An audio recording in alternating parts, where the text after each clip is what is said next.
to educate and prepare all students for college and career, citizenship and life in partnership with our diverse community. Dr. Wilkins. Good evening. Oh boy, okay, let me pull that back a little bit. I want to begin with a great big thank you to our community for supporting our 2017-18 budget on Tuesday. Our 75%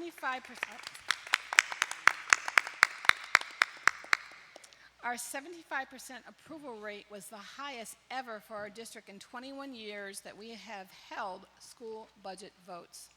I believe that support reflects our community's trust that we are planning to serve all of our students and our rapidly growing student population in a fiscally responsible manner.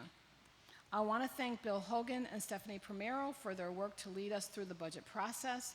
I also want to thank our state elected officials for advocating for our needs. Our budget is supported by a significant increase in state aid that reflects many of the needs of our students, families, and community. I want to also thank each board member, especially members of our government relations team, for leading the charge in those advocacy efforts. Thank you, Jen Lang. Thank you so much. We have been clear and consistent in communicating our very serious fiscal and programmatic needs to our state leaders.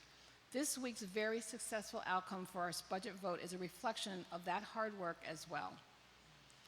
And finally, I want to thank and recognize our wonderful board clerk, Paula Tibbetts, for her exceptional efforts. Paula.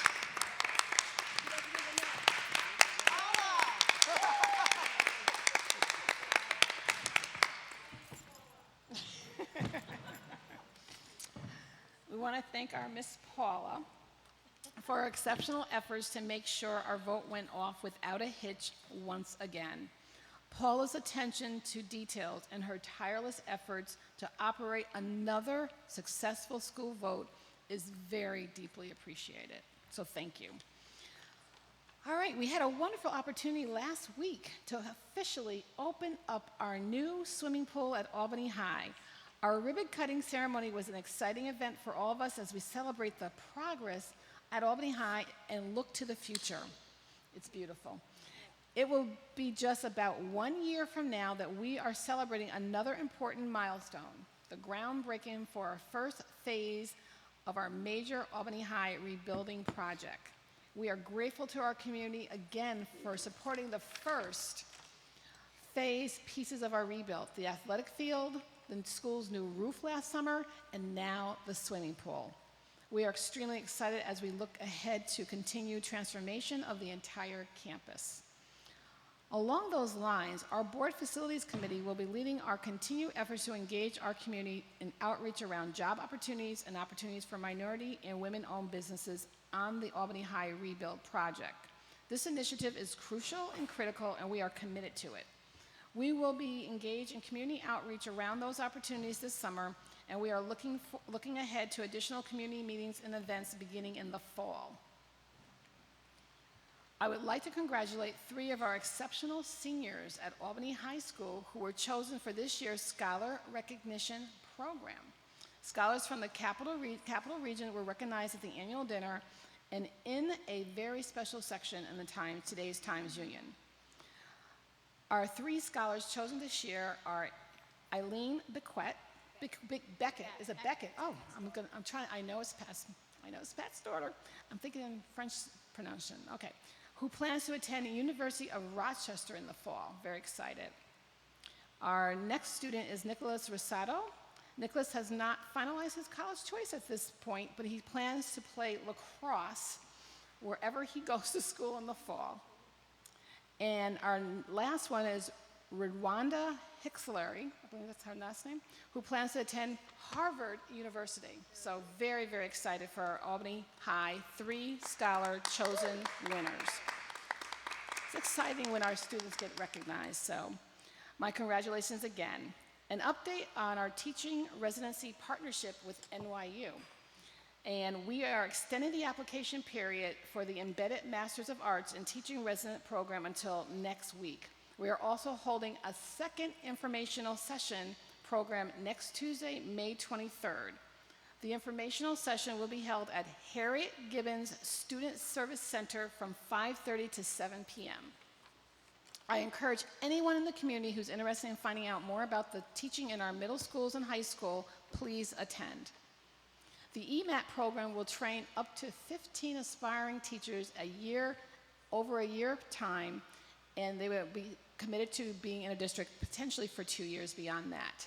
It is a 12-month master's program, which is amazing, and once candidates have completed it successfully, we will be looking for them to be a teacher in a teaching position in our district, beginning the following year. And of course, it's always pending availabilities of open positions in the 4 core subjects. There is much more information about EMAT at albanyschools.org, including links to application material. A quick reminder that before we meet again, we will have a 3-day Memorial Day weekend. All of our schools and offices will be closed Monday, May 29th. Please also note that we will operate normally on Thursday and Friday before Memorial Day weekend. My last item tonight falls under the heading of Leaders of Learners. I am honored to be able to recognize several members of our Board of Education for their commitment to professional development through New York State School Boards Association School Board U program. 5 of our board members have earned NYSSBA Board Achievement Awards, and they are Sue Adler, Ann Savage, Vicki Smith, Jen Lang, Ellen Roach. President Adler has also earned NYSSBA's Board Excellent Award. So I have to say kudos to our board.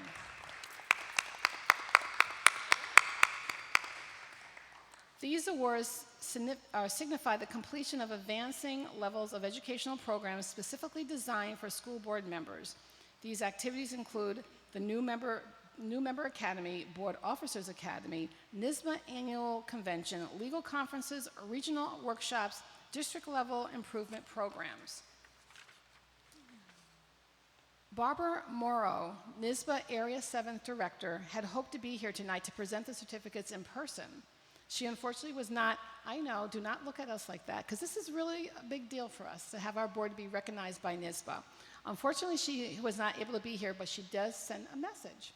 On behalf of NYSSBA Board of Directors, please extend my congratulations to the Albany City School Board members who are receiving recognition for extra effort they made to participate in training that makes them a better board member. Board training is an aspect of the school board service that the public is not generally aware of. These awards are our way of publicly showing our appreciation for the time and energy school board members to put into improving their own abilities to carry out their duties and responsibilities. Your board members are to be commended for their commitment to public education and to the students and families of their communities, and she wishes congratulations and best wishes. I have to say I second Barbara's sentiments. The volunteers on our school board put in long hours and make very difficult decisions that impact nearly 10,000 students and families, and sometimes take a lot of flack for it. I know that every member of our school board cares deeply about every child in our community, and I know how dedicated they are to the important responsibilities that they have entrusted to them. I know how badly they want every child in our community to succeed. Being a school board member sometimes is a thankless task, and I'm proud to have the opportunity tonight to let all of our board members know how much we value the commitment that they have made to our Albany community and continuous improvement in the critical leadership role. I know you don't like to hear that, but we have to give you kudos for the work that you have done. So we have your certificates. You guys are not used to getting awards, so you're going to do them and be gracious about it. Do we get a picture with you? I'm just kidding. I'm kidding. Okay. See, he's not going to find you some work here. If we get an award, we get a picture with you.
good thing. It's really good. So, all right. Thank you Is for- that it? Oh, I'm not- Thank I'm you, not- Dr. Wilkins. Oh, no, I'm not done. Oh, I'm sorry. I have to take the honor to introduce one of the most dynamic young administrators, the principal of this beautiful school, which is Montessori, which is Malik Jones, and he is going to present his building, Montessori Magnet.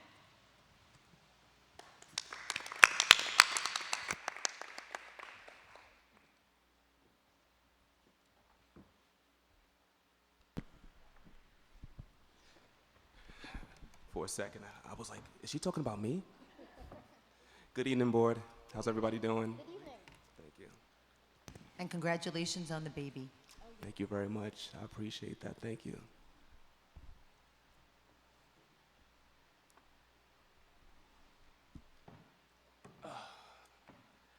Let me just say that it is an honor having you all here tonight, hosting your meeting. You know, Montessori always looks forward to the board coming.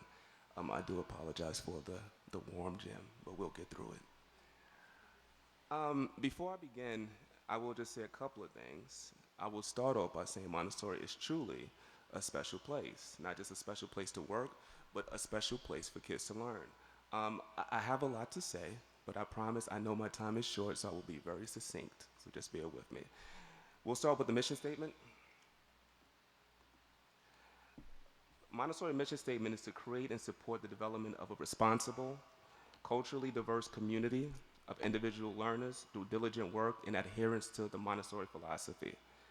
Additionally, the mission of the Montessori Magnet School is to create a warm and inviting community where children give their best effort on their schoolwork and treat all schoolmates as friends. And I'll say that when we combine the Montessori mission with the mission of the district, then we truly have a blueprint for true student social, emotional, and academic success. Demographics. Currently, we have 331 students enrolled. In regards to staff, we have 14 classroom teachers, 3 self-contained classroom teachers, 8 regular ed teaching assistants, and 9 special ed teaching assistants. We have 1 homeschool coordinator whom we share with Eagle Point, and we have a myriad of special area teachers, as you can see. I also would like to say that out of those 14 classroom teachers, all 14 of them are not only New York State teacher certified, but also Montessori certified. And I think it's something to be said about that. Some of our SEP progress highlights. These are just a couple that I wanted to talk about. This year we developed what we call our social emotional student support team.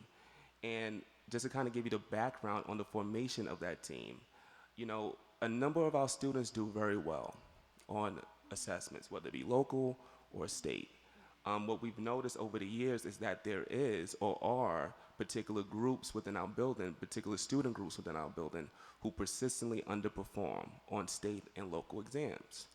This group of teachers, of social worker, psychologists, myself, homeschool coordinator, we meet bi-weekly, not just to review the students' academic data, but also to review the social-emotional piece, because as we all know, they really do go hand in hand. So what does that look like?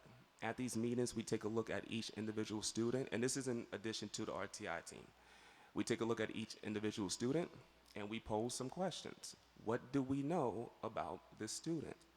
Is this student involved in any enrichment activities, after-school enrichment activities? Is this student involved in any of our mentoring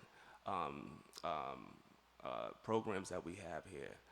Is the student involved in our wonderful backpack program? If there are no to any of those questions, then we say to ourselves, what do we need to do to make sure that that student is involved in enrichment activities, in the backpack program, et cetera, et cetera. And then we make a valiant attempt to make it happen. Also, I wanted to talk a little bit about my teaching assistants.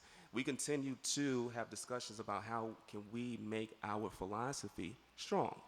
So one of the things that we've come across in some of the other public Montessori schools that we visited over the years is that many of those schools, all of their teaching staff, whether it be teaching assistants or classroom teachers, are Montessori trained.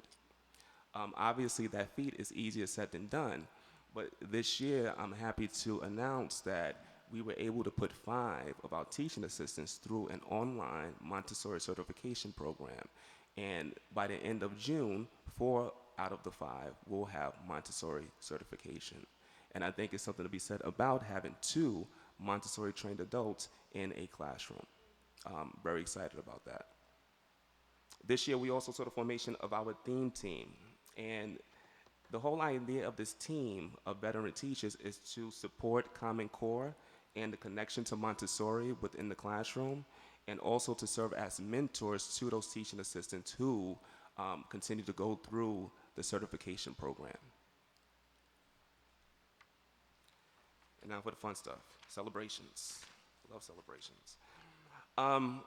This year, our math nights have evolved into our STEAM nights. And this is based on surveys from previous after-school events. Parents said that they wanted to see some more of the arts, they wanted to see some more of the math, and they definitely wanted to see what Montessori, or experience what Montessori manipulatives really are about. So for our STEAM night, we had all of those things. Teachers contributed their Montessori shelf work. We also partnered with SUNY Albany, and SUNY Albany students came in and they facilitated tables with coding and with 3D printing. So it was very hands-on. And we also used that survey data to identify the best days of the week that we would have the most turnout. So we listened to the parents, and it was an amazing event, and it was an amazing turnout. It was one of our better turnout math nights, and we usually have really, really good turnouts, but it was something special about this one. It was a true collaborative effort. Also, Montessori geared PD. Once again, making sure that our ear is to the community. We've heard them. In our community, both teachers and parents wanted more PD, more workshops that was just totally focused on Montessori. We have forged a partnership with the National Center for Montessori in the Public Sector, and through them, we were able to bring in a full-day PD for the staff a couple of weeks ago on what we call visual thinking strategies, the Montessori way. And all teaching staff, teaching assistants, as well as teachers, and let me just say it was not easy creating that schedule, but we made it work, and everybody had an opportunity to participate in the embedded PD, and that led into an evening workshop for parents. Jacqueline Constantino was a facilitator. She stayed through the evening and provided our parents with an hour-and-a-half workshop on the history of Montessori. And there were a number of new families in the audience, and it was important for us to have not only this workshop, but also to invite our incoming families, because over the years, what I've seen with some of our new families is that they don't necessarily know what Montessori is. They know we're an amazing place, we're a great school, but they don't understand what the philosophy and the methodology is. So it was nice to have an expert really touch upon that. And it was well received. The parents really appreciate it. I had one parent who came to me, and he was a veteran parent. He came to me and said, "Mr. Jones, 3 of my kids are going through this program. I've been here for a number of years. Why couldn't have we had this workshop my first year?" So that's kind of something that resonated with me. Like I said, I will be as succinct as possible. Just follow me. I will jump to exemplary public engagement, so I'm kind of moving around a little bit. We continue to have a partnership with SUNY Albany via TLQP, Teacher Leadership Quality Partnership, and through that, we empower our staff to take on leadership roles and responsibilities and really work together to create a variety of opportunities to enhance student learning. We've been a part of the TLQP partnership for a number of years, and on April 25th, and there's a reason why I'm emphasizing April 25th, not only Montessori Magnet School, but all of the other magnet schools were honored with the President's Award for Exemplary Public Engagement as per our work with TLQP. And I say April 25th because I was not able to be there because my son was being born. But I was well represented by the staff and my other Montessori Magnet School principals. And as I look back to one of my phenomenal teachers, Ms. Karras, I told her that one of the slides I'm sure is going to make her chuckle. So collaboration, once again, is at the forefront of what we do, but collaboration, as we know, looks different, can be presented in a variety of ways. One of which was a faculty meeting that we had in December, and at this faculty meeting, we provided staff an opportunity to work with other staff members who they typically do not work with to create, and I will not say ugly sweaters, I will say unique holiday sweaters. So I tasked them with literally 5 minutes to go throughout the building, obtain a variety of different resources and materials to come back and create the most unique sweaters. And let me say something, they were focused, and it was intense. I wanted them to smile, but they were so focused that they weren't smiling, but I knew they were enjoying it. So it was to make sure that all staff have an opportunity to work together, even for something that's, fun. Adults should have fun too. But also, if we are trying to instill this art of collaboration with our students, how can we really do that if the teachers and the staff don't embrace it themselves? So that's what that comes down to. And if anybody wants to see those sweaters, it's in my office. And I'll sum up with the variety show. A variety show is another example of, true collaboration. Our students, came out in full force and showed their creativity. And it was really just a testament to their hard work, the rehearsing. They really just came out and showed their stuff.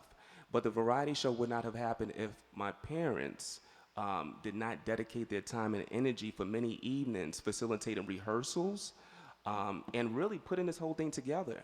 The kids loved it. They always loved the variety show. My custodian and I put out about 250 chairs, and at any given point, every chair was full. So that also goes to show you how the community really enjoys coming out and supporting our students. And I will conclude with this. At the last variety show rehearsal, we had like 52 acts. It went for 4 hours. It was, yes, it was amazing. But at the last rehearsal, we had a pre-K student and a parent told me this because I wasn't there, but the pre-K student, he gets up on stage and he's ready to perform, but when he looks out at the crowd, he gets stricken with stage fright. His mom was about to come up and save him. But before she got to the stage, the entire audience that was actually full of our students began chanting, "You can do it." They were applauding. They were giving him a fist bump. They were really motivating this young man. And that truly is a testament to what we do here at Montessori. Now, I will say that the young man did not go through with it. However, when he exited the stage, it was to a rousing applause. And I really wanted to share that because I think that's really indicative of our mission, to treat all schoolmates as friends. Thank you.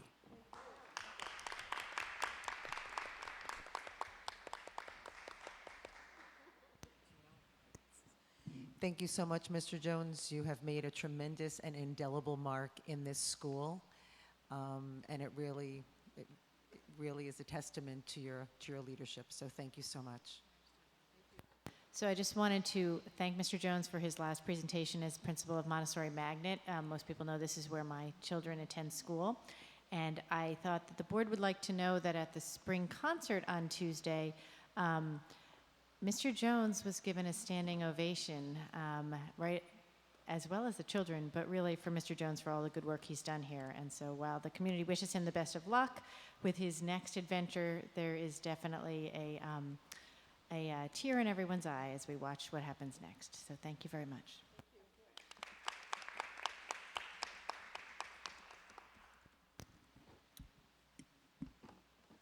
Sorry, I put my glasses on. The Albany Board of Education sorry, Dr. Wilkins, are you done? I apologize. The Albany Board of Education welcomes district residents, parents, students, and other people to our meeting. Community involvement at board meetings is encouraged so that we can better understand your views. By law, individual student information and particular personnel issues cannot be discussed in public. We encourage you to share specific student or staff concerns with the superintendent or other appropriate staff. Please note that the board generally does not respond to public comment. If you need a response, please consider contacting us via email, phone, or postal mail. When recognized by me, the board president, please state your name and city of residence. Statements are restricted to a maximum of 3 minutes, and speakers will be notified by the board president when their time has expired. Reverend McKinley Johnson.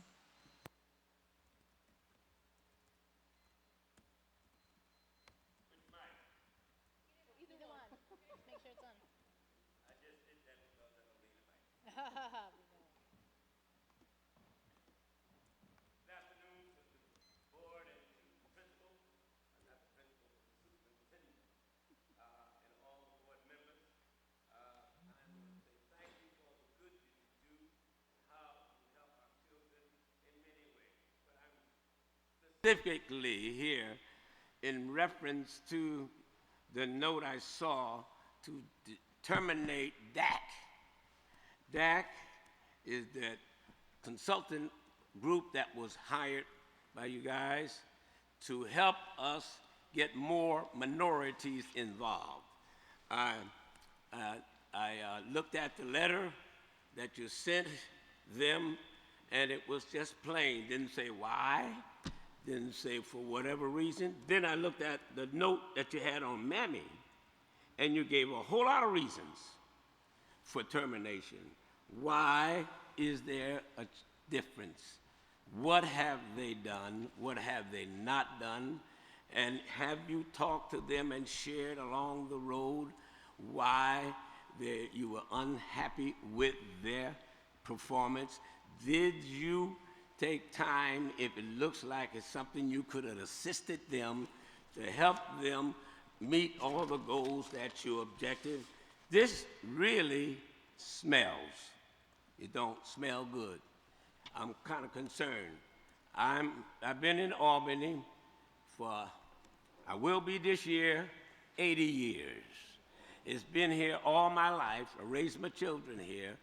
And now I'm a pastor down in the South End and the president of the Albany African American Clergy United for Empowerment. We are truly concerned that after all the efforts that we put in to kind of help work with the board, so the board, we could get a good budget, then we get a good budget, then you hire a minority, a consulting group to kind of push this thing along, and the question is, have you said anything? Have you made any complaints? I got 1 minute, okay. Sometimes we call that CP minute. But anyhow, we thank God for our opportunity to share this. What is the just cause for this termination? And are you going to be looking for another minority contract? This is strange. You get rid of one and you got nothing else to come in there to take its place. Then you waste a lot of time, and I hear you talking about the summer that you're going to try to get out and see the community, share with the community. Who's going to assist you? Who's going to help you? I know that came to us several times. I'm talking about the black clergy. They came to us several times trying to get input, trying to be very helpful, and I don't understand why you are terminating him without cause. You didn't say a cause, maybe you do have a cause, but I understand that in some situations, even if it's a little strange situation, because it's a difficult task, because it's going to be a hard task, you try to kind of twist and twerk so that you can have something ready to help those minorities. There are very few minorities got all of the requirements for every position. Therefore, it's going to be a problem sometime getting them. This makes it even worse. And I'm encouraging you not to vote no. I know that the board must vote, but I'm asking you not to do that. Lay it away, sit on it, let's discuss it. We, the community, will not just stand here and just let anything go. We love you, but not this. God bless. Thank you, Reverend. Reverend Mark Johnson.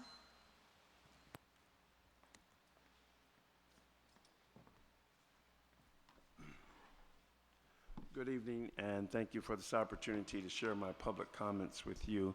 I'm also representing, I'm the executive director of A Village Incorporated now, and also a candidate for city council, because I felt that the need to sit on the sideline and to keep being an advocate from a community perspective was not just good enough to sit there and not get involved. So I'm getting involved in more ways than one. We've had several meetings concerning some of the things regarding the city school board and some of the activity that's happened since we've had that exchange with the former superintendent. And there was a great push from the school board. Members came down to the A Village meeting to talk about the school budget. The superintendent came down to speak to a variety of different organizations in the school to push the school budget. We supported it. We pushed our communities in the South End to support this. And again, I rise to also support the issue of DAC's termination. I don't know what reason why or what's going on, what the situation is, but I do know this, that the school board and the city of Albany has a long history of not really engaging and involving with minority contractors, or if they do get involved with them and hire them, something happens, there's a discrepancy, and somehow they're faded or they're terminated for whatever reason it is. We don't have enough laborers from the community. You asked, you pushed, you said that you were going to get community involvement. Community got involved. We had some trust there. We're trying to build some trust, but this is not in the area of building trust. We had another meeting tonight. There was going to be some more people coming. There will be some more people stating their distrust on, again, one more issue that you're showing to the communities of colors or people that are trying to do something different and to help and to push out. This is not going in that direction by the termination, if you're going to terminate this contract for whatever reason that you have. It seems like it's somewhat disingenuous to shop, to come to our meetings, to come and tell us to do this and that. And then when you get somebody there and you get another community, you get another organization, you get another corporation to get involved, and then you find another way to terminate them or get them out of the system, because we don't really have that much faith in a lot of the systems that are pre-existing right now when it comes to communities of color. Last note on the agenda, I was not able to be here last time to talk, and because I was at another meeting. It was about the lead the lead, I won't say lead poisoning, but the lead in the water in the school districts, and in particular schools, and the ones that have the highest school students of color, where the lead content that you have put on your website, all the contents and all the numbers, parts per billion. When I started reading that list, going down the list, it was really appalling to find out about Hackett, Albany High School, Giffen, and then my time is up, with their high content of the lead that was in the water, compared to the schools that had the neighborhoods of affluent. Those people that were in affluent neighborhoods that had better schools, that water content, that lead content, those particular numbers that was in there was highly disproportionately for the people of color, the kids of color, students of color, and the schools that had the highest students of color was so high compared to these other schools. And we heard Thank that you, there Reverend was, Johnson. Okay. I appreciate it. Thank you so much. all right, thank you. All right, I'll be back. Michael Clay.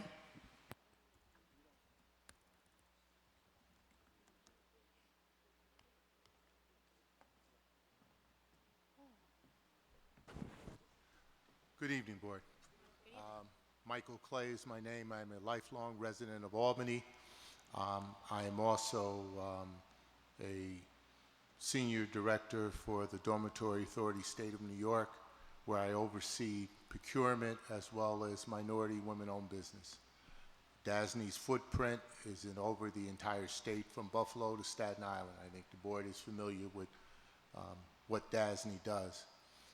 I have a concern because earlier on, when the RFP for the services that a DAC was selected to perform, I was engaged by Turner Construction to ask for my expertise and knowledge in view of what you were attempting to do, which I co-signed wholeheartedly.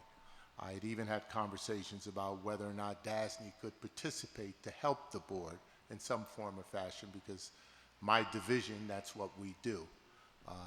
DASNY does about $1 billion worth of construction every year, and MWBE Professional Services is a part of that footprint. The concern I have as a resident is that it is difficult, the task you have in terms of a phased construction of an open school.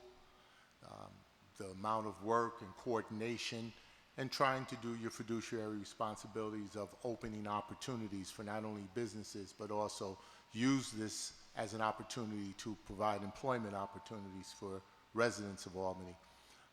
I just want to urge you that DAC I am familiar with.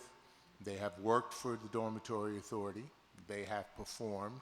I don't know the specifics of what issues that you have with them, but they are a credible organization. What I would ask, and it's not my business to get involved with what you're attempting to do in terms of the board and Kim in terms of managing this process and others, but that if I can be of some service unofficially to help, whether it's to mediate something with DAC or to be of some service to the board or the administration in this area, I would be more than happy.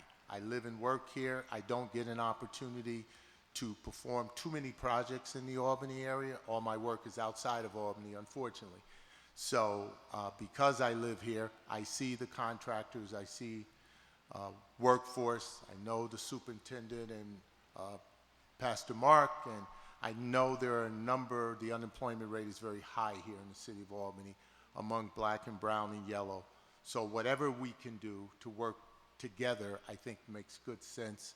And however we can help, we would be more certainly able to do that. So I just wanted to let you know that we're available to assist. And hopefully, maybe there can be, as a result of this, some additional conversations, whether that be with DAC or with others, to try to figure out how to make this work, because it is a critical and important item. Thank you. Thank you very much, Mr. Clay.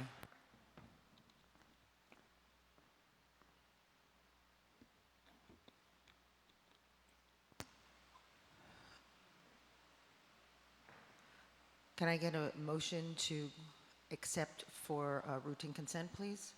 Ms. Savage, seconded by Dr. Chator. Any set-asides? Okay, seeing none, I'm going to give Ms. Smith just a minute. Great. Ms. Smith, do you have any set-asides? Okay. Seeing none, all those in favor of routine consent? And that is unanimous. Thank you. President Adler, Yes. can I make one announcement with one of our, Oh, yes, please. Okay. Yes, please. in the audience, we have our newly hired quality assurance young lady, which is Megan Warren. I'd like to have Megan stand up and take a wave. We're very happy to welcome you to the Albany City School District. Thank you so much. She is our new quality assurance manager. Welcome, and thank you so much.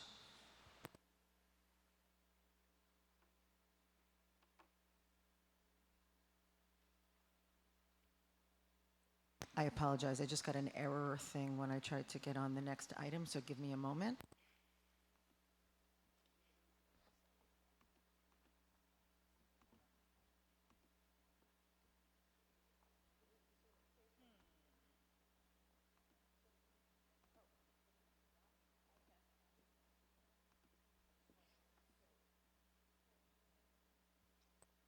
Okay, so I do have it in hard copy in front of me. Sorry, folks, I thought that there was an actual attachment that I needed to open as well.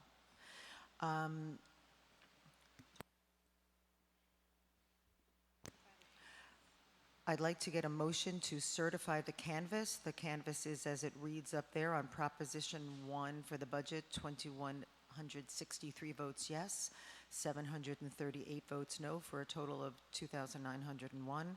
On Proposition 2, which was the library's budget, it was 2,169 yes and 721 no, for a total of 2,890. For library candidates, the three candidates for the library board who were elected were Brenda Robinson, the vote tally of 1,215, Sarah Shearer, vote tally of 1,443, and Jenna Patera with a vote tally of 1,201. So may I get a motion to accept that? Dr. Chator, seconded by Ms. Smith. All those in favor? And that is unanimous. Thank you. Ms. Savage, I'm going to turn over the next item to you, which is a discussion of policy. So we will not be acting on this tonight. This is the first chance we've had to look at this. This is a very, very modest and simple change. We made a change a couple of weeks ago to our special meetings policy, and this is a related issue about the role of the board president in calling special meetings. So it's just a change to make those, to bring this officer's policy in alignment to the special meetings policy. So if anybody has any questions, we're happy to answer them. Discussion on the policies, on the changes, anything? Thank you, Ms. Savage. I now turn it over to our Chief Information Officer, Mr. Baker, for a data dashboard discussion.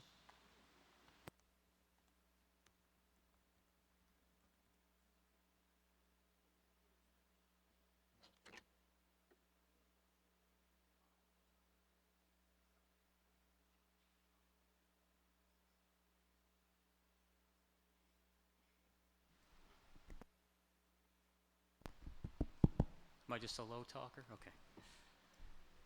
Thank you for this opportunity to present to you what I'll refer to as our shifting data landscape within the district. To start, I'd like to just familiarize you with kind of the ecosystem that is currently in development within the district. And a couple of things to point out here on the first slide. Basically, the idea that we need to build foundational structures around data. Understanding data are just tools like many other resources we have in the district, meaning people have to first understand what the tool is for and how to use it, become skilled at it, and then from there, innovation is a natural byproduct of people having a really strong comfort and understanding with tools. In the middle layer there are some supporting processes that accompany developing architecture, policy, practice, access. Ultimately, though, I think it's really important to point out that everything goes towards supporting our student achievement. And this, while represented here as a static graph, identifies an ecosystem in that it's living and it's iterative, meaning at any point in time, data that are useful now may become unuseful or not useful. Cultural issues may shift, capacity may change. We'll have to alter policy, practice, and so on. So this has to continually be modified, maintained.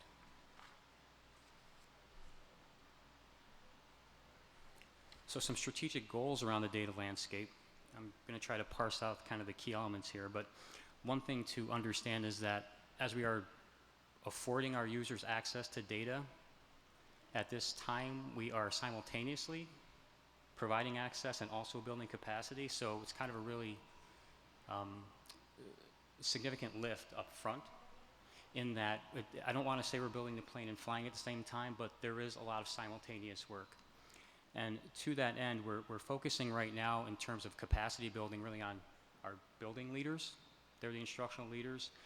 They certainly have a good understanding of what their building needs are, the capacity of their staff, and the idea is that their skill and comfort initially can then propagate through to their staff through the work of their building data teams.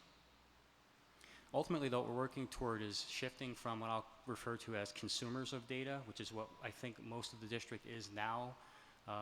People are often provided with samples of things, charts, tables, and they make some general assumptions, draw some simple conclusions, and move on with life. We want to become true analysts and sophisticated interpreters, not interpreters, but users of data to inform decisions and other processes. PD is really, really important, and that question came up when I spoke with the board in executive session about our data systems. And I think the idea that we can leverage our current district data teaming protocols is important. That provides strength. I think it's also important to understand that we're, again, looking at kind of a central model right now with the higher level building leaders, which will then feather out into the teaching ranks.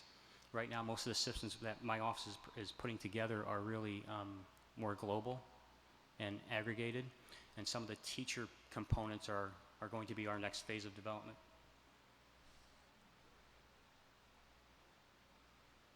Some really basic concepts around the dashboards, and for those of you who have some understanding or familiarity with data systems, you'll appreciate the fact that we have currently 7 systems right now integrating into our own data warehouse. And I'll just note that we have systems that run Oracle, Microsoft Access backends, MySQL, all converged into one singular Microsoft SQL backbone through which we can do a lot of development. It standardizes everything. These exchanges are 99% automated right now. We have one really pesky system that requires some manual intervention on some basis, but we're working toward overcoming that challenge and also bringing on other systems into this mix. We're choosing to use Microsoft Excel as the delivery mechanism right now for a couple of reasons. One is there's inherent comfort with our users for the most part using spreadsheets to some extent, even though the data behind these spreadsheets now are dynamic and updated on a daily basis. We also wanted to replicate what was in place in previous years in regard to what people expected for data snapshots. So I think the idea of continuing that for the time being as transitional delivery made a lot of sense. We are right now working toward shifting to a fully web-based delivery method, which I think will afford flexibility in use and also access as well. So we're looking forward to that change. I'll also just note that user provisioning is really important to us. So we control permissions at a global level and are really careful about who has access to what. The domains that we're currently subsuming into our warehouse are of note because we're understanding that to build sophisticated data models, you really have to bring in all types of data, not just the quantitative stuff that the state gives back to us, but qualitative data that we're capturing in systems and also in other places across the district. So you'll see we have discipline, progress monitoring things, we have assessment data, accountability data. We're even starting to bring in staff data and developing that realm a little bit too. So a lot of different types of data are now being brought into one central location. And again, we can build a lot of not only delivery mechanisms, but also applications on top of that. So I'm just going to roll through some static examples. And if I do stay on time, I might be able to pull up one or two dynamic quick glimpses for you. This is an example of one of our discipline snapshots or dashboards, and it really is centered on disproportionality, as you know, is the challenge for the district in terms of discipline data. So making our district users aware at a district level as well as at a building level where we stand any given day with our suspension rates and other forms of discipline actions is really important. So here's a sample of how users would be able to see not only tables but graphs to accompany.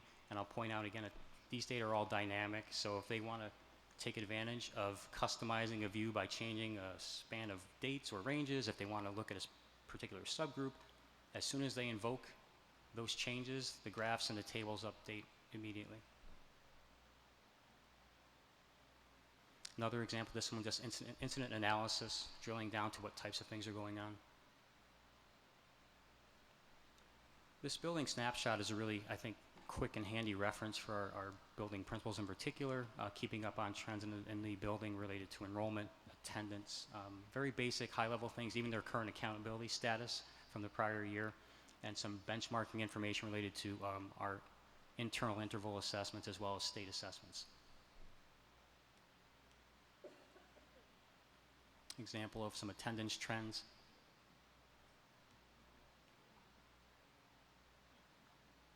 The accountability that I mentioned before, you'll see where this particular building stands in regard to New York State accountability.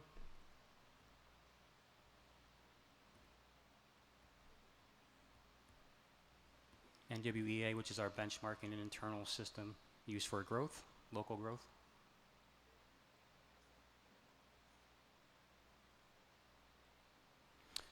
Another thing that's important to, I think, focus on when we're looking at instructional decisions is how our students are achieving currently within the course of the year versus how assessments play out. So we've determined that it's useful for us to aggregate student level grading information such that trends can be established based on how they're performing on a quarterly basis. And we can use some of that to also predict possibly how they might fare in New York State assessments and also look back at how they performed the prior year to see if we're experiencing disconnects or strong alignment.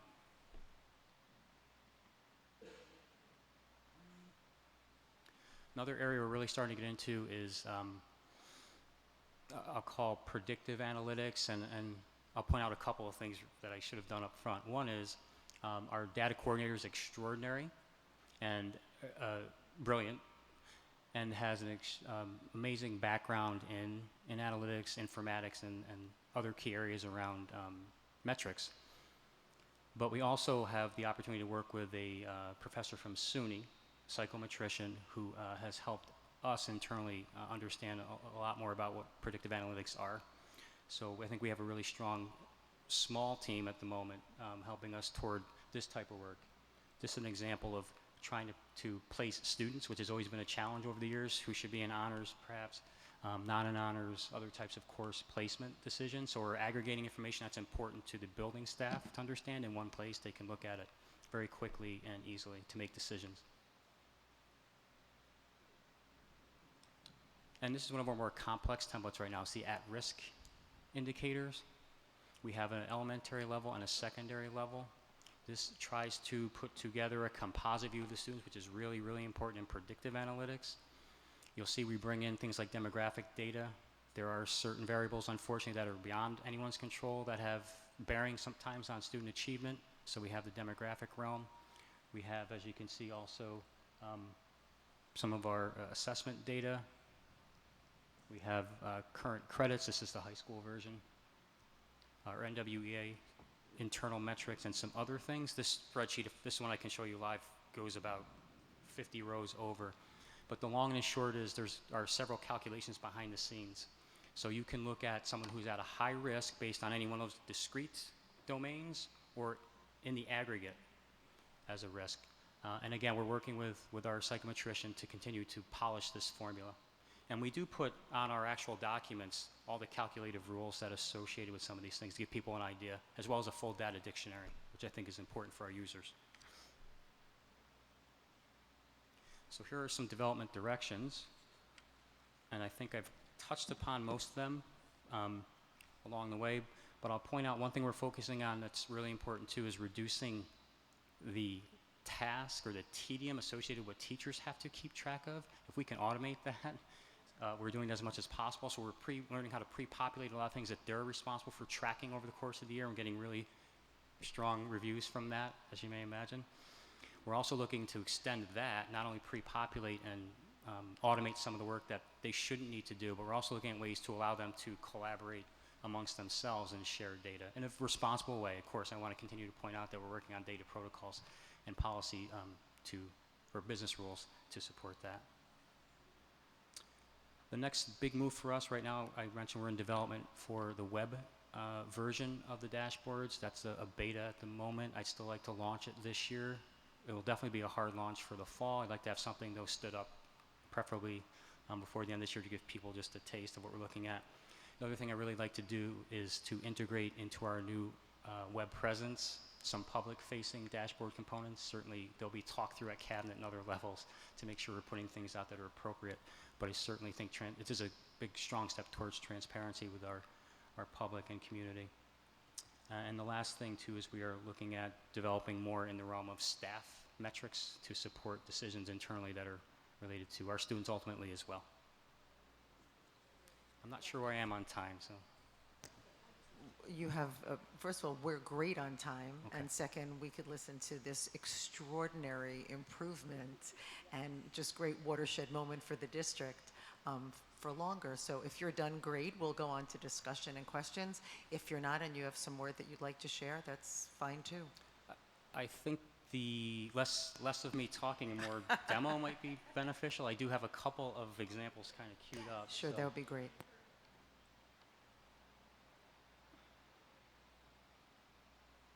So I'll just give you a look at what the at-risk spreadsheet looks like, and I pointed out that it's extremely comprehensive, let's say. So this is an overall risk total, which can be filtered and sorted. You can sort high to low. You can also, again, discretely look at these different types of at-risk aggregations based on different indicators of their own, the demo information, things like attendance, academics and grades. We're tracking highest Regents results, exam information. I mean, those, my colleagues certainly know, to find things like this all in one place is, it's a step forward. These things are, thank you. I didn't mean it for that purpose, but I can't tell you how many times I've had 50 spreadsheets open somewhere trying to get one answer. So there are a lot of other tabs here that I'm going to not show you simply because these are live and they do contain student information, but I just wanted to give you a sense of what we're looking at. The start page here, by the way, does provide some user control as well.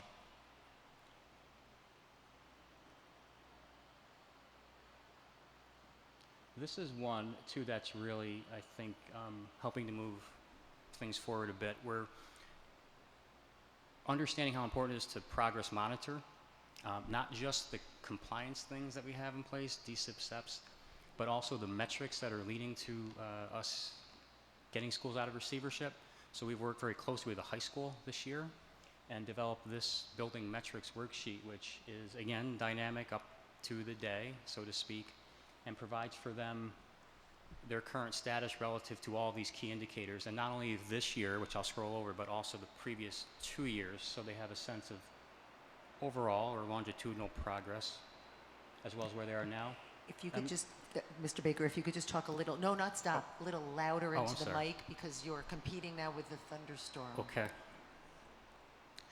I think it's safe to show 15, 16. I'm not going to go all the way to the right show this year because it does give away where we stand right now, but this at least is a good sample of what this sheet brings. And this is the goal, progress targets, and then where we kind of stood. So for 15, 16, this is how the high school fared, and obviously incrementally getting much closer to being out of the business of receivership. And we have other examples of this type of progress monitoring. We have things built around SEPs and DSIP as well.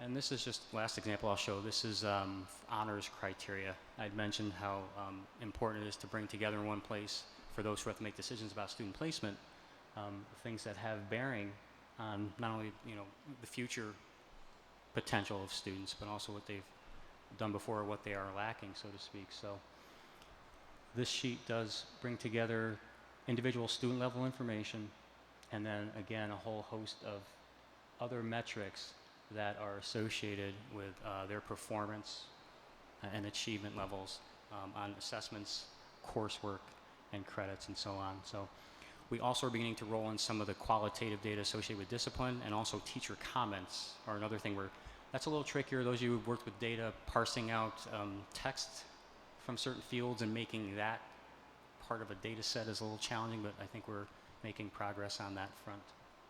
So 3 out of literally, I want to say, we must have 50 different dashboard widgets at this point that are operational, and 6 more in development at any given time. So thank you. Thank you so much. Ms. Roach? Thank you for the excellent presentation. I'm really excited about being able to take a more quantitative approach to student performance and try to get ahead of it before we run into trouble. Thank you so much for putting this together for the public. Thank you. Ms. Lang?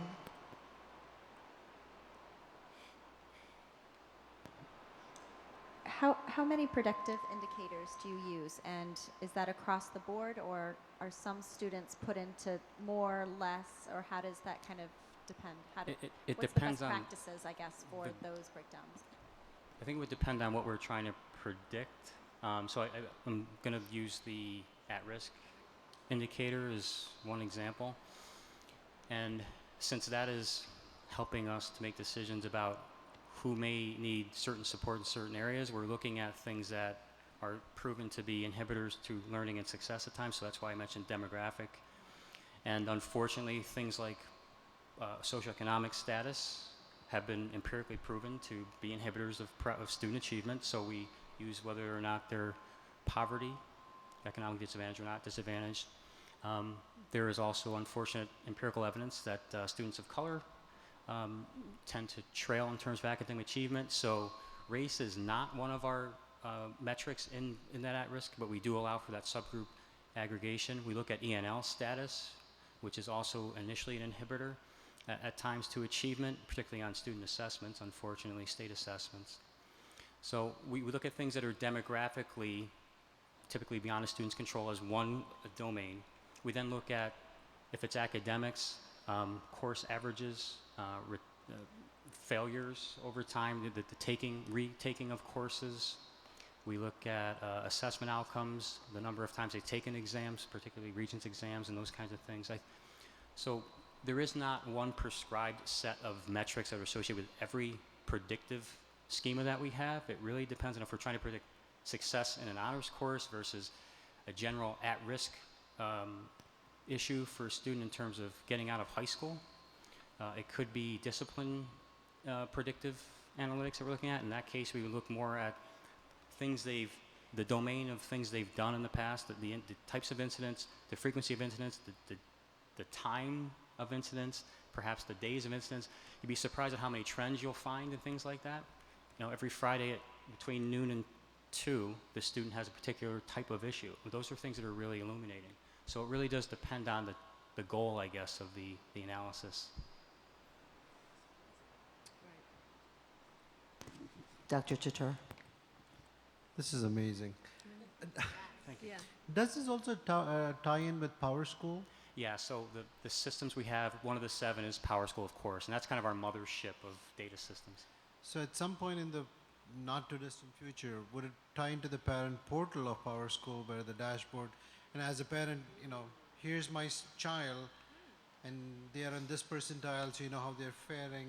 Instead of numbers, you can have graphics, which are easier to understand. And I did indicate that one of our goals is to put forward a public-facing component of the dashboard model. And beyond that, in an ideal world, yes, we would also be able to deliver student-specific information to parents. And again, in an ideal world, integrated into the current backbone of our parent portal. Currently with PowerSchool, that would be an incredible challenge, but it's not, I don't think, giving anything away. We're going to do a review of our information system in the fall. It's something that's typically done every 5 to 7 years. It's been about 9 since we've had one here, so we're going to do that in the fall. And maybe if we have another system, it might be more practical. I like where you're headed.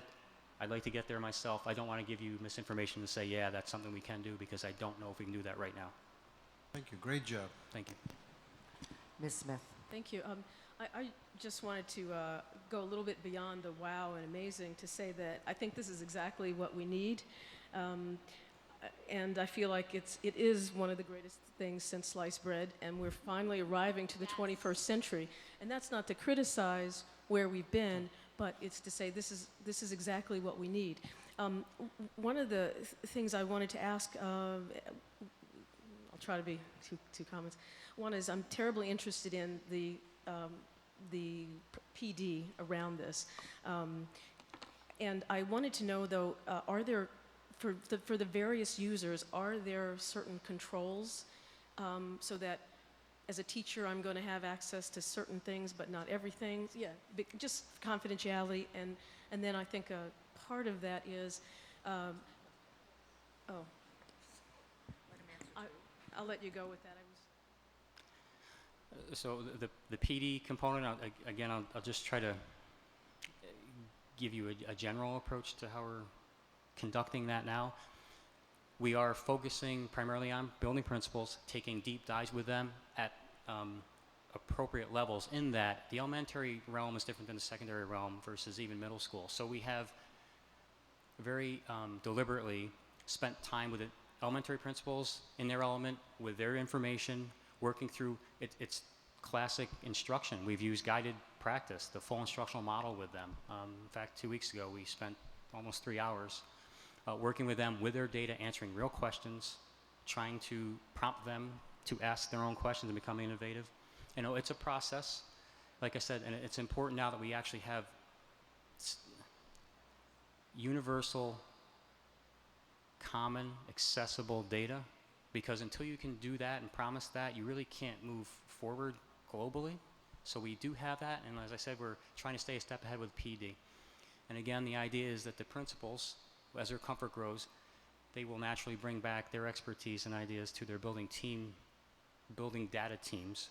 In addition to that, we're using our data coaches to support the work of the building teams as well. So again, it's central to a building leader, to their team, and then it will feather to teachers. And we're talking about 900 plus people, so I can't tell you we've trained everyone. The second component about PII, and since you know my former role at State Ed, very familiar with the need to protect student information. So yes, right now any teacher-facing information is integrated with our Active Directory system, meaning just like when you sign onto your computer, you have access only to your files. The very same thing happens when they access their modules. They have only their students, just like they do in our student information system. So very granular controls. Ms. Savage. So I want to echo everyone's thanks and kudos for the great work. It's a very impressive tool that you've built. And I wanted to just mention for those of you who don't work in this arena, that this challenge of integrating data from multiple data sets is not unique to school districts, and the lack of the capacity to do that is not unique to Albany. Almost every client I have ever worked with has struggled with this, and I'm talking about multinational corporations down to local firms who you think, how could they have data integration problems? How do they have enough data? It's like literally the biggest to the smallest all face this, and this is truly a remarkable step forward for the district. And so my question for you is whether you have already thought about and can talk a little bit to me and the board about how you plan to measure the usage and utility of this information and make a round trip to make sure that this investment of time and technical resources is actually resulting in teacher usage ultimately. I realize you're not there now. Like, how is that all going to work as a cycle going forward so that this becomes a sustainable tool that evolves with our teachers' usage and needs? So in terms of, I guess more globally first, we are using, I think, functional or compliance needs around what building principals need to do in terms of monitoring as a marker for whether or not they're using their dashboards. We used to provide, when I say we, my office used to have to provide for them information about goals, things for DSIP or for the SEPs. And now we've provided them the ability to do that. So I guess by default, when we're not asked for information, when we know what to do, we have an understanding that they're actually using their dashboards to do the work for themselves, which is one indicator. I'll be quite honest with you and tell you that right now, because we're delivering through Excel and because we're using this transitional delivery method, I can't really build in any of the controls I'd want to measure access, utility, and the things you mentioned. I will tell you honestly that I'm well aware of that, and that is a need for us, not just a goal, but an absolute need. We're hopeful, and I'm pretty confident that the new application that we'll use to deliver the web-based version is much more robust and will afford us reporting capabilities that we just haven't been able to build into this model, to be honest with you. Now, the teacher realm, great question. We're not there yet, but we'll know again, vis-a-vis their entry, there are still areas where they will be required to enter information into these classroom data forms. We've automated 90+% of it. But again, that data will be entered there and will come back to the system it's supposed to arrive at. And if it's not there, that's one quick measurement in terms of whether or not they're using it. Now, the extent to which people are using the information to analyze, I think those are building level data team issues, and they'll have to figure out how to measure the effectiveness and efficacy.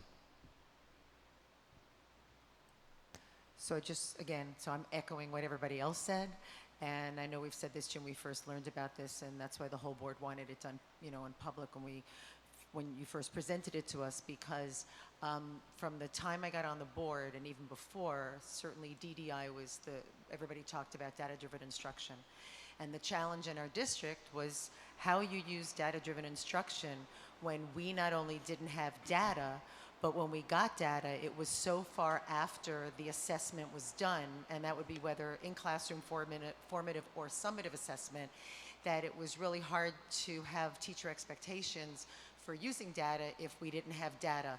The idea that you're not only presenting this in this integrated form, that it has so much built into it, and that also, as you said, and makes us all smile as you said it, which is this real-time, up-to-the-minute kind of information.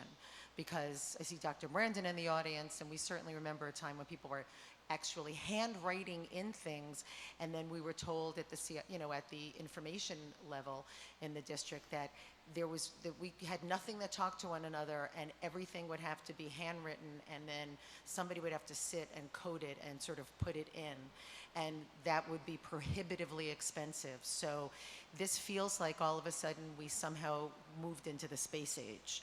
And instead we're just, it's just such a wonderful, wonderful thing. And I even saw a teacher, an administrator in the audience nodding and being excited. So thank you very much for even doing the front loading, as you said, of stuff that teachers then don't have to put in, information that you can, see if I get the right, populate for them. Wow, that was really amazing for me. But that you can populate that information and take some of that work from them, so that in accessing it and inputting it, sort of, they can use it and it's more user-friendly and they have less time doing it. So thank you for all the work you've done, and it's great to hear that the people on your staff you think are so tremendous in their capabilities as well. And it feels like we are really in wonderful territory now in terms of the work that you're doing in your department. So thank you so much. Ms. Roach, anything else? Ms. Lang? So I wanted to back up on Anne's question. Following this data through, so I think I really understand the metrics for absentees. You can see how many classes the child was in high school. Give me a little bit of understanding of how this is going to really hone into, on first grade, 80% of our children are reading at ones, and second grade and third grade, and all of a sudden you get to the fourth grade and those same cohorts are still reading at ones. Tell me how, can you dig deep into see that vertical alignment, once we are into this process at a couple years? Because we already know the numbers have stagnated as far as some of those reading, math fundamentals. So I wanted to kind of talk about those bigger. Sure. I'll start by just reiterating that, data are a tool, and certainly my office is just one cog in the wheel of our district leadership team. And so the instructional side of the shop is also a big part of anything particularly related to instruction. So I know that was redundant, but the idea that we can use past information to identify deficits in current situations would mean that we're probably looking at item level analysis. So we would take assessment information at an item level, which we do have as well. It isn't a dashboard that I've shown you. But the idea being that with the curricular leadership teams, be able to identify, ideally, where the deficits are in particular types of standards or content areas that are leading to these deficits. There must be some particular part of that curriculum or standard domain that is being overlooked or not perhaps focused on. But I don't know that necessarily the data themselves are going to tell you that story. So it's a matter of understanding what you need to know first. So that, my role, I think I described it once as kind of the architect of the information and trying to bring together things that people need. And I must say too, we've had a lot of good input from our users. We're very responsive to what they tell us. We've done so many revisions that we stopped keeping track of the revs on all of our dashboards at the moment. But I think it's a combination of understanding where people have been, students, where they are now, and then using the information that would be in the, I guess, between those 2 points in time, making sure you have the right info, and then, again, it's the analysis model that would be part of any DDI, figuring out what exactly are the deficits based on what you're seeing. I mean, that's the best response I can give you for that. Dr. Chatur? Ms. Smith? I apologize. I'm not sure if I heard Jen's question, but I thought I understood you say like grade 1 to 4, like that. Eventually. Right. Oh, eventually. So, but what I'm hearing you say is we're going to know that grade 1 student, like at any given point in time, what his or her deficits are, and then that leads to the discussion about what we're going to do about it. We'll know what their responses were right down to the question level. Right, question level, and then right. you could pick up trends if it's a large group of students missing the same types of questions over, course of time. Exactly. But I think what I heard was like, we're not going to have to wait 3 years. No. Right. But the thing that I wanted to ask you is what else do you need? I mean, I know that Dr. Wilkins has your back, and I'm assuming Mr. Hogan over there, but as a board, do we understand what needs you have in order to advance this to where you think it ought to be? Yeah, the only need I have is patience at times. That's what I've always asked for with people. That's easy. And I appreciate it. Yeah, that is free. Ms. Savage, I was going to say, you can always ask for something without a dollar sign attached to it. This year's DSIP, I can't remember, but I know last year's DSIP was very specific about allocating resources to students based on quantitative data. That would be the kind of thing that you'd be collecting. And I'm just wondering if this is already planned to be built into the budgeting system and the resource allocation system so that we are allocating our resources where there's quantitatively the most need.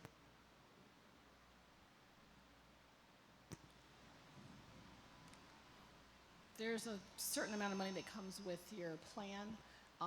Yes, we are doing the equity. That's about the equity question. So we're actually already doing that at this point based on what we're getting from the DSEPs, the SEPs, and the DITSI reviews. So that's why certain buildings have certain allocations at this point. So we're actually doing it now. This is going to make it much quicker, however. So that's what this is really about. And also one of the tabs is about what is on the SEPs per building. So we can start to see the trends at a button where we were looking at sheets of piles last year. So this is That huge. is fantastic, and I'm really excited to see that. The question I was specifically asking in this particular question is, we know, or we believe, I think philosophically, that a school that has a higher number of 504s, a higher number of ENL children, a higher number of IEPs, a higher number of ones as opposed to fours in their assessments should have additional resources. And I'm assuming that this would be a tool that you could use to do that allocation each year.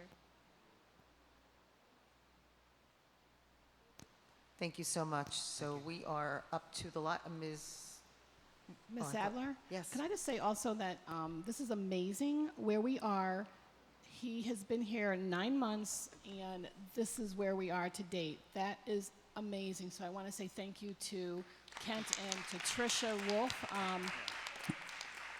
I cried when he left, and I cried when he came back. So I'm so glad you're back. Lottery presentation.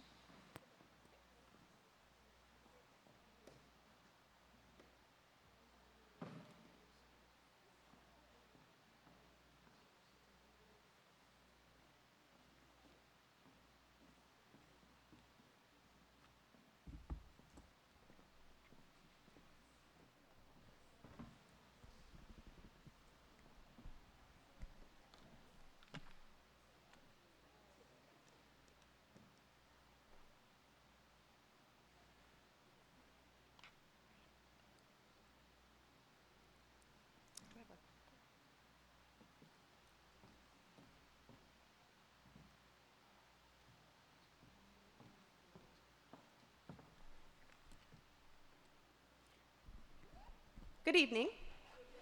So tonight for our pre-kindergarten and magnet lottery presentation, I have with me two really important people to this process that thought it was important for you to meet.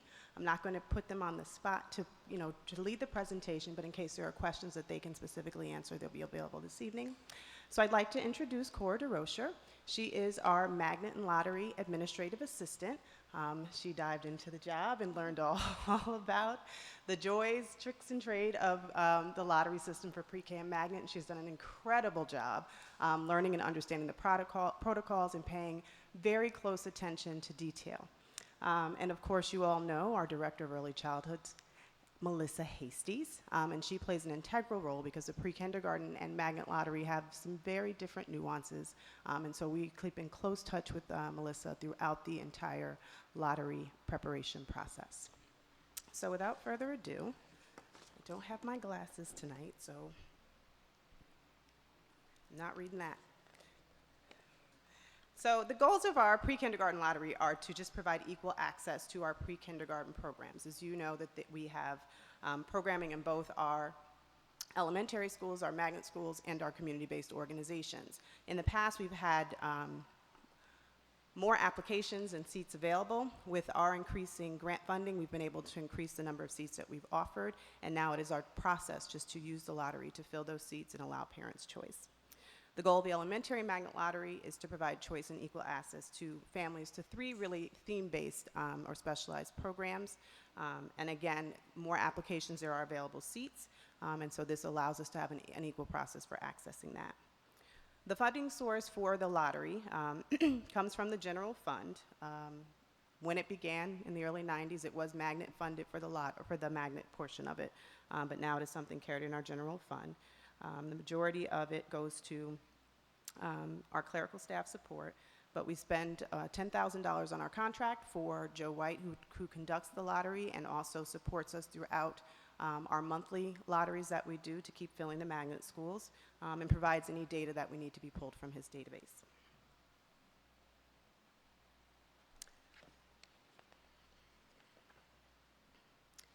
So we spent a lot of time after my first year in the role reviewing and redesigning and trying to figure out the way to make the lottery application and lottery process as much transparent as we possibly could. We spent a great deal of time, and I like to give credit where credit is due, with this team, including Marva McFarland, who is our central registrar, coming up with all the things we thought parents needed to know, frequently asked questions, et cetera.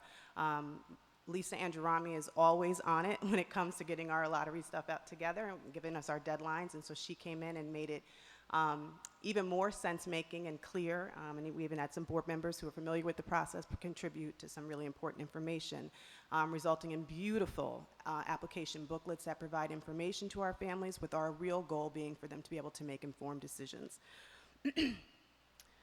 We, this year, started, we've always done magnet information sessions. We made sure the applications were available during those sessions. We also, this year, set up pre-kindergarten information tables at existing school events in the district in an effort to get out the information to more families to participate in our pre-kindergarten lottery.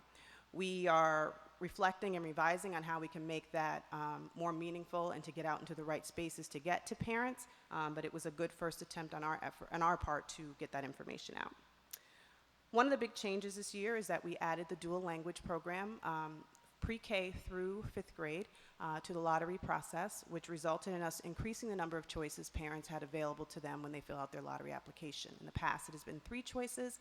This year, it was 4 choices, so that parents could choose all 3 of the magnet schools and the dual language and prioritize those.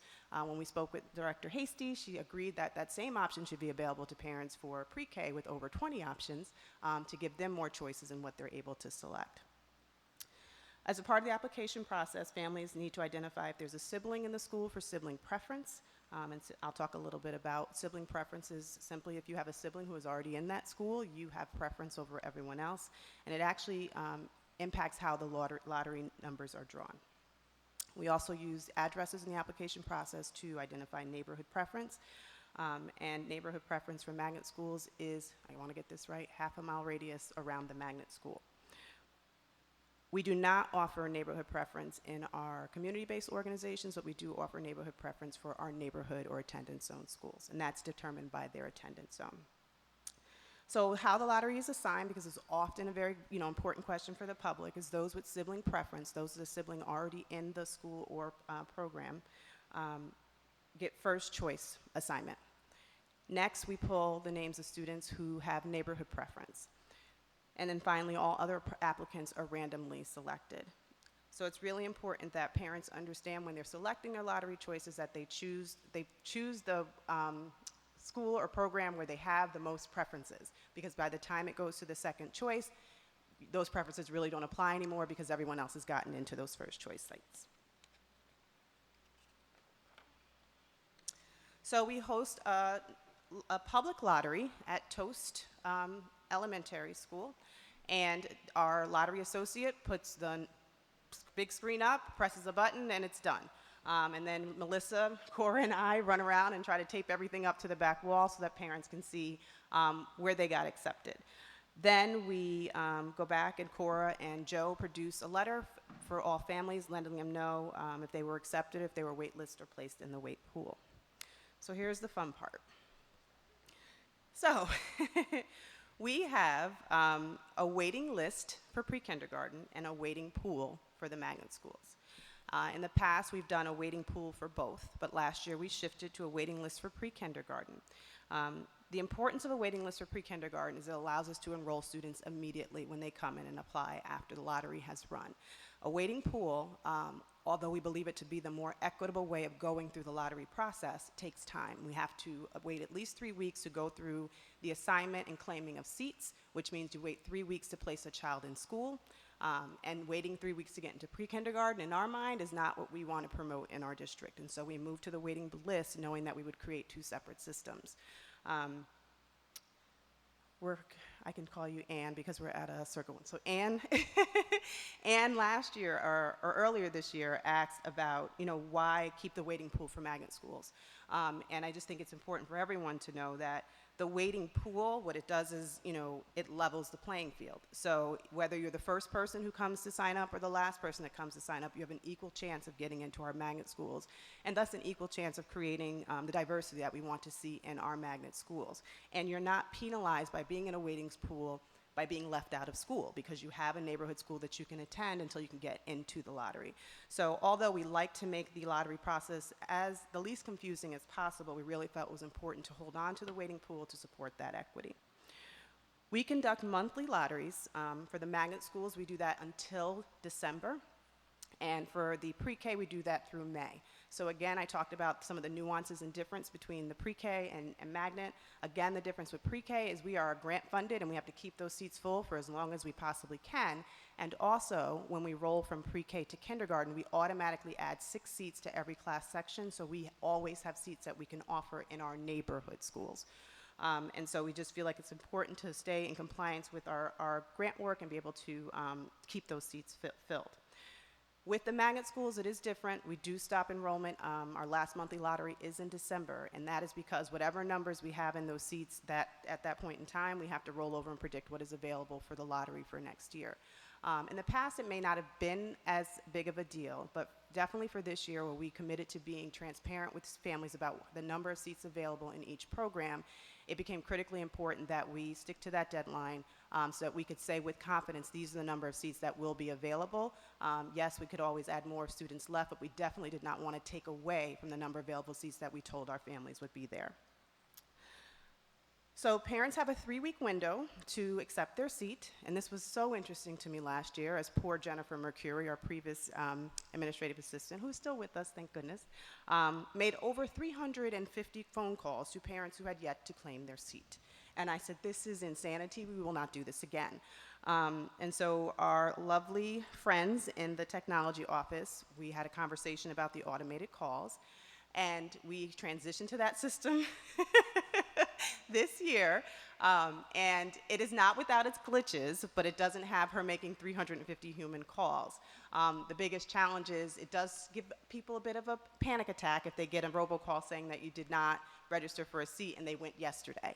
And so there is a bit of a lag time in that notification process, but we still think it's just really important. We'd rather people react and get that seat than to say, I never got a letter, or I didn't get a call, or I didn't know what I was to do.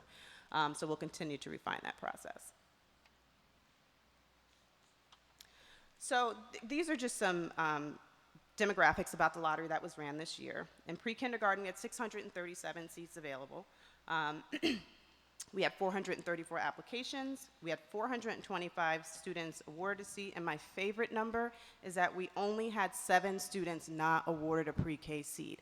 And so by the beginning of June, parents will be able to come in and look at whatever open seats we have in any of our community-based programs and have a pre-K seat to start the year, which is wonderful for me.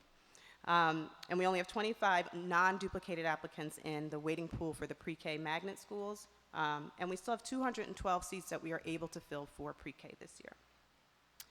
In the magnet school, there were only 119 available seats for 160 applications. 103 students were awarded a seat, and and 59 were not. There are 76 unduplicated applicants in the waiting pool. And I say unduplicated because students can remain in the lottery, in the waiting pool for magnet school for their first, second, and third choice school until they get into their first choice school.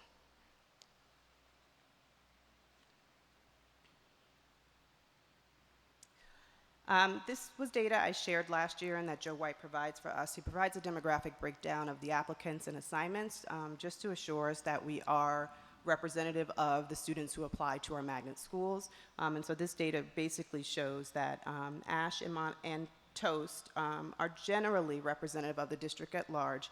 And as we had a lengthy conversation about last year, Montessori is almost in the reverse of the demographics of the district. Okay, so I said here I would stop and take a breath to discuss sibling linking. So first I'll define sibling linking and the difference between linking and preference because the lottery is just a special thing. So sibling linking is, and I love this example, if Cora and I were twins and we were both applying to get into pre-K or into a magnet school, linking would allow our parents to put us both in with confidence that we would both go through, and if there was a seat available for both of us, we would both get that seat at the exact same time, no worry. If I unlink us, there may be a seat for me, but not a seat for Cora.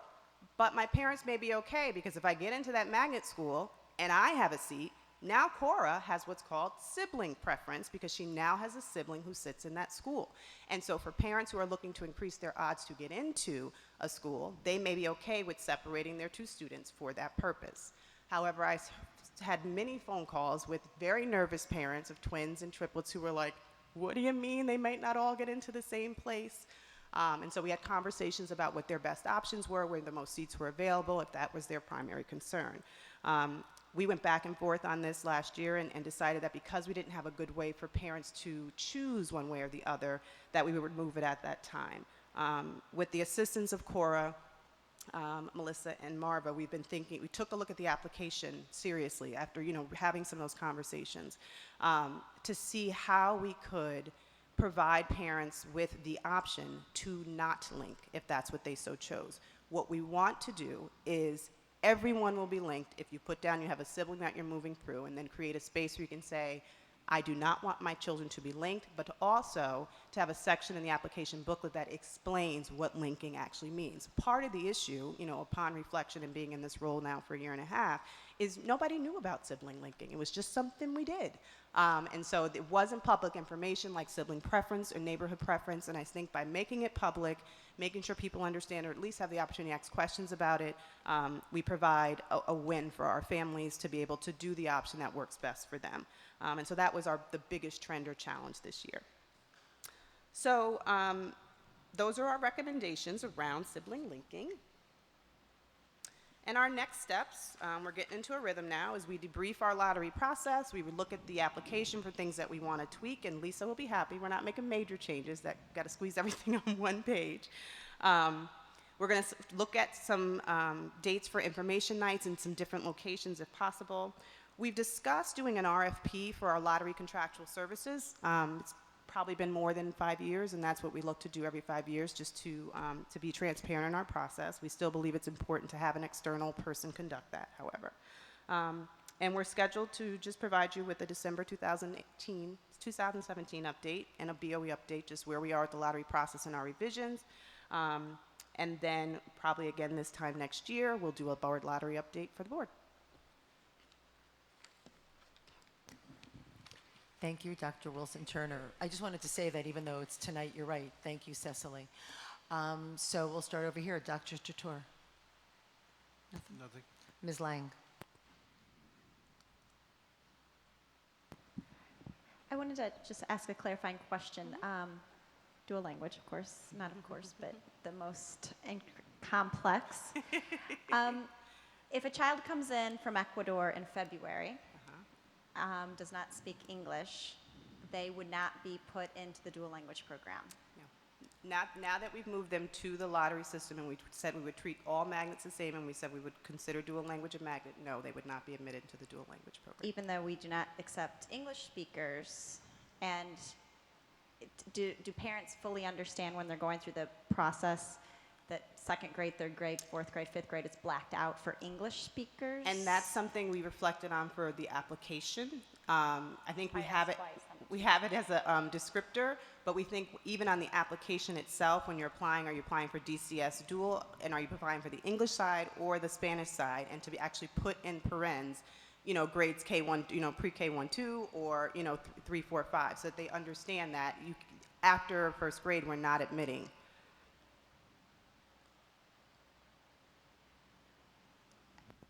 I have to say, I'm very concerned with, this program is for our Spanish, speaking children, especially at that age when they're coming in third and fourth grade. It's almost like a newcomer program. And so if we don't, you cut off 50% of the students that are coming into the program, and then they're not allowed to come in after January, February, March when they're coming from other countries. I'm a little concerned with Can I just rule, clarify I that guess. we're cutting off 50% of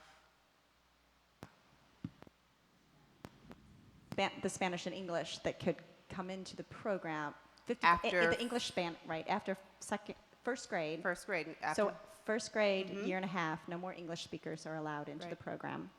And then now we're kind of cutting off second, third, fourth, fifth grade, other families that are coming from Colombia or Venezuela or wherever to say, we have this amazing, dual language program. The teachers speak Spanish, this would help you, but we're not going to let you into that program. That's the way we have it right now, so that we're treating all magnet schools consistently. It's something that we can take under consideration, but when we presented dual language as added to the magnet, we said that if we did that, we would apply the same rules to it. I think our only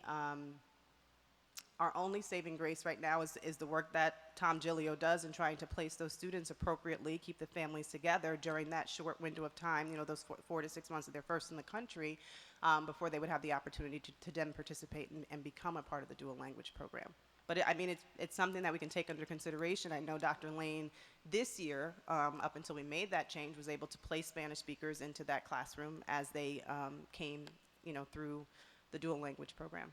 But as of right now, just saying what we do is we treat all of them the same.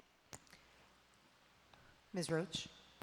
I just had a quick question, because you said something about that there were monthly lotteries, and I wasn't entirely clear. It sounded like you said there were monthly lotteries for both elementary magnet and for pre-kindergarten. That's just for elementary magnet, correct? Correct. And, okay, that's what I thought, and I just wanted to clarify. But, I'm sorry, Alan, let me clarify. Elementary magnet includes elementary pre-K in the magnet school. Oh, so we okay. have to still do the lottery for those students in the pre-K Understood. for magnet. Yes. Understood. So the waiting list for pre-kindergarten should be like waiting list for neighborhood and community pre-kindergarten, right? Yes, and I say waiting list for non-magnet and dual programs, so Okay, yes. I understand. And I want to echo what Jen said about usually, my understanding is the upper grades, we usually don't have a problem with, not enough spaces for Spanish speakers coming in at those advanced levels. It'd be helpful, even if we can't bring them in after February, if we can come up with some sort of program for Spanish speakers that come in after December to maybe move them toward that program at the beginning of the next school year. If there's space, just find a way to set that up and scaffold it. That would be helpful. Even if we can't bring them in right away, there's got to be a way to do it. Ms. Smith? I'm good. I just wanted to thank you, as always, for the clarity. Very helpful. Thank you. And I have a junior, so. Ms. Savage? So definitely thank you for the incredible transparency that's been brought onto the lottery. It's like the sun is shining into the lottery process, and it is so much better. It is wonderful. Not out there, not shining. In here, shining. So I have 3 questions. I can ask them all at once, or you can circle around. But the first one, I'm gonna go on with this question about the December cutoff, because I understand now why you're doing that. I totally understand your desire to be transparent about how many seats are available. I can't speak for the intricacies of dual. Yeah. Dual is like its own special thing. But I can understand a little bit more about the magnets, because that's where I have the most familiarity. The drawback of doing it the way you're doing it, which I know everybody knows, is that we can end up with a vacant seat that would otherwise be filled in the magnets. So we have some of our theme programs are not fully utilized, and that would be for January, February, March, April, May, 5-6 months that we could have a vacant seat that would otherwise be used for a kid. So I wonder if we can think more about what it would take to do both. Like maybe we accept the possibility of, a slightly larger class size if that is what it takes to both be honest about how many seats are available and transparent, but also accommodate those kids. Something, I don't know that that's the thing, but I want to keep thinking about that because it does seem crazy to me, especially at Montessori, which is one of our smallest schools, to have a vacancy that would otherwise be filled. We have a waiting list. Like it doesn't compute to me that we would not use every resource we have to educate children in Albany. What I will say is this: the December cutoff predates me, and so I don't know what the reasoning was for it prior to me. I know that in the past, magnets have enjoyed certain limitations. So there are certain class sizes that have been tried to be preserved at magnet schools. That, the not enrolling students after a certain period of time has been preserved is another thing. I could try to dig around for some historical knowledge in the district just in case there's something else I need to know about the December cutoff, but it's something else that we can take under consideration in preparation for our update to you in December. Two more questions? I know Ms. Ellen doesn't have any more. Sridhar, none? Okay. Jen? So the brochures and everything are beautiful, and I've had less and less people ask me questions, so thank you for everything. My question comes about, I know that some of the things that I did get calls after the pre-K lottery was that they had not gone to TOAST the first day, and then they went the second day, and it wasn't up. Then they had called, and it said, we're no longer taking phone calls due to the number. And so I was wondering if that has been talked about, or if there was a different kind of process there, because It was an error. I'll just say, transparency, it was an error. The list came down out of concern that there might have been an error. They were asked to be put back up, but our process has always been the information is supposed to remain posted at TOAST so that people aren't inundating the magnet office with 800 phone calls that she can't possibly answer. Cora and I reworked her message so that parents knew, how they could get that information, but it was an error that those lists came down. And I don't think so. Okay. Say that again? they're normally up for how long? They usually stay up. We happen to hit a break right immediately after the lottery, but usually we leave them up until at least we know the letters are out in the mail to families so that they can see. Yeah. Ms. Ann? So I will do my two that I planned, and then I will throw in one about the communication with families. So I have to say again, because I have to say it every time it comes up, because it's really important for people to understand the demographics of Montessori skewing off of the district is not to the advantage of Montessori, and it's not to the advantage of this district. It is not okay. I realize that it is consistent with the people who are applying, but the district has made choices that are resulting in that. This school is almost unreachable unless you have a car. We do not provide busing for pre-K students. I know I'm preaching to the choir here, but I have to say it every time. We don't provide pre-K busing, which means the massive number of kids who enter Montessori have to come from families who have a car and an adult who's available at 8 o'clock in the morning and 2:30 in the afternoon, unless they have JCC aftercare, which is prohibitively expensive, or they, for our pre-K students. So we have made choices as a district that have created this result. This is magnets and charters have a history of self-segregation. We know that when we look at the research. But in this district, we've made matters worse by the choices that we have made. And it's not to the benefit of the kids in this district. So I just have to keep raising that because it's not the lottery that's causing this problem. It's the other decisions that we've made as a district. So I want that to not get lost. So thank you for my soapbox. Anybody who wants to comment on that, you can. But the other thing I was going to talk about is the certainty of parents about how the information gets communicated from the paper form to the physical lottery, to the computer lottery, the digital lottery. I actually don't think I heard this year, yay, but every year prior to this year, there's been at least one sibling who the parent checked the sibling on the sibling form, but somehow that sibling check didn't get checked in the right thing in the lottery, and the parents realize it right away because their kid doesn't get in, and they know they have sibling preference, so we know it's a problem, and so the district has always made it right. But I wonder if there is a way that we could tie this into the ability to communicate to parents more effectively whether their kid got into what school by having a digital entry of that results in an ID. Kent's like looking at me, I'm looking at him. Some sort of communication so that parents could log into a website with some sort of a hash code that they could type in and get their results electronically. They don't have to go to Toast, they don't have to make a phone call. They could know with like certainty. And plus, I've always been a little uncomfortable with the fact that we post those lists at Toast, because I'll tell you, you want to know what really happens? One family goes down and takes a photograph of that thing, and I have the list. I have everybody's name in the pre-K lottery Montessori within 5 minutes of the lottery pull, and I'm still at work because somebody took a picture and sent that around, and they're all over.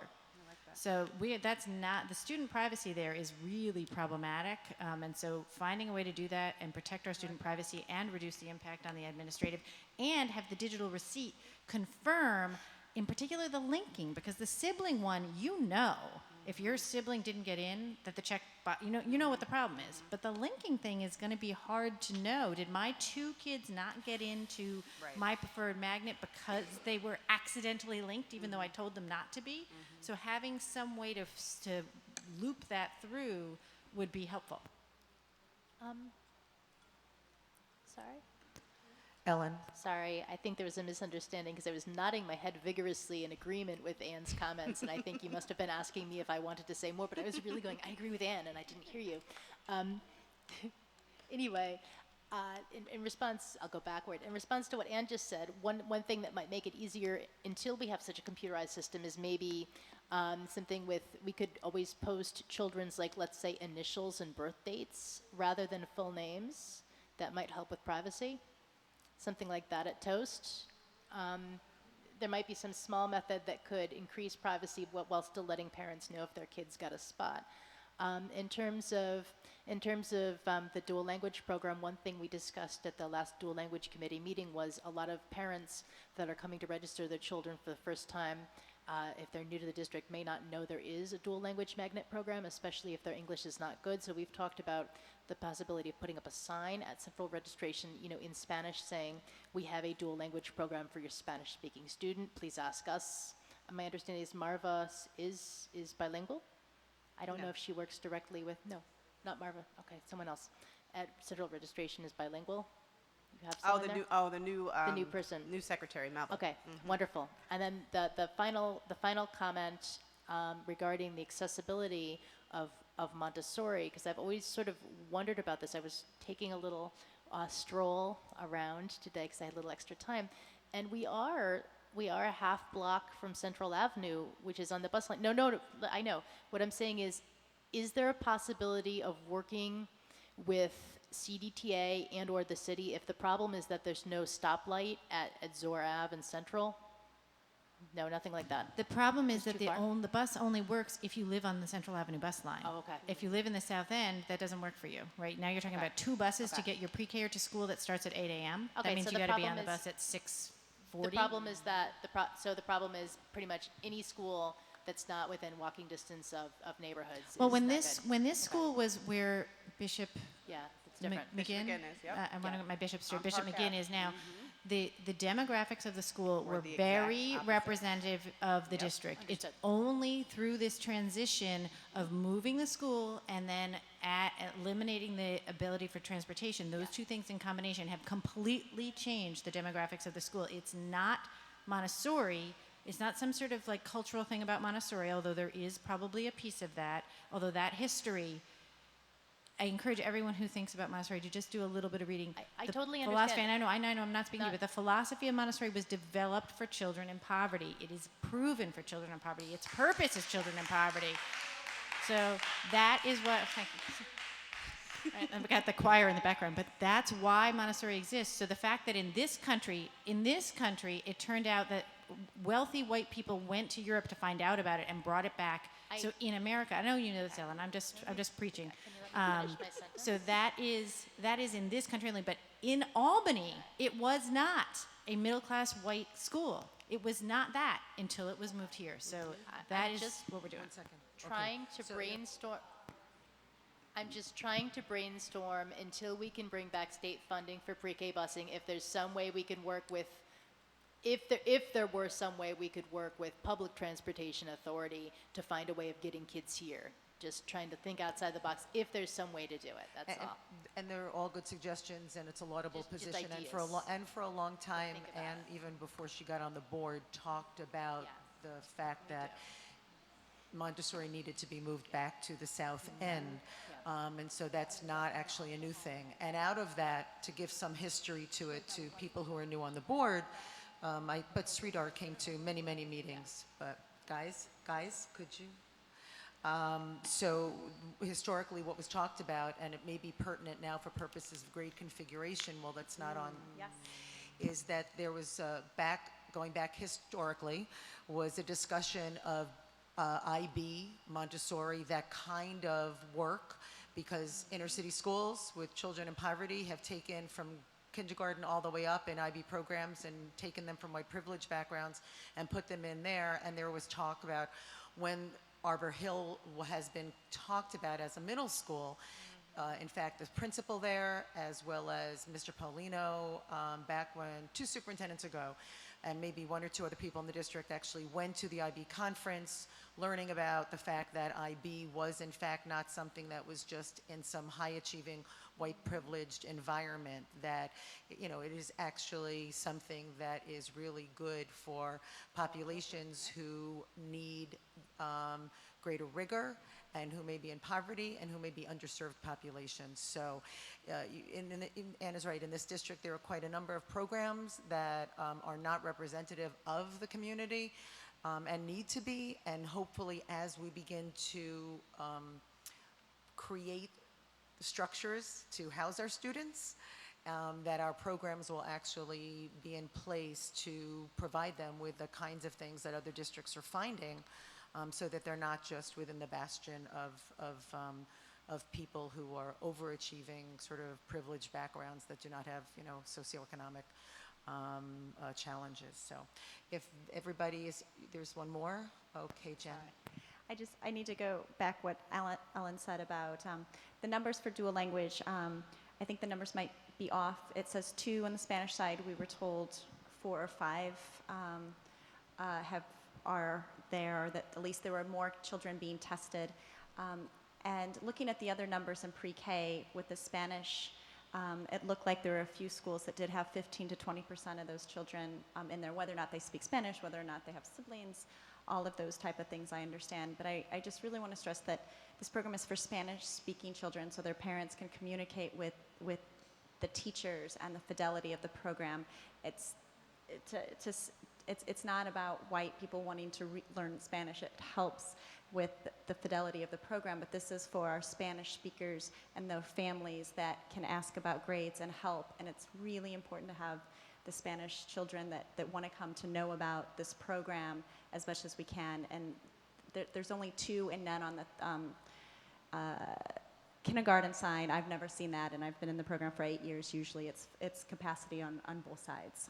So whatever has been happening with the recruitment or making sure that our Spanish families know about that program as well would be helpful during the pre-K process. One of the things to that point, Jen, I know at the time of running a lottery, that was the number of students that we actually had screened and approved to move through. I know since then, more applications and more screenings have happened. I know there was a circumstance where there was a child who spoke Spanish at home, but the way she was screened didn't allow her to demonstrate her Spanish understanding, and so Dr. Lane did shift the screening so that it actually occurred in a classroom setting that allowed the child to demonstrate her Spanish knowledge. So I think DCS was aware also that their numbers were not what they typically are. There were parents who were confused when they filled out the application. You know, I checked DCS, right? That's where the dual language program is. And so going back and helping those families adjust their application. So those numbers will shift with our next monthly lottery, but you're exactly right.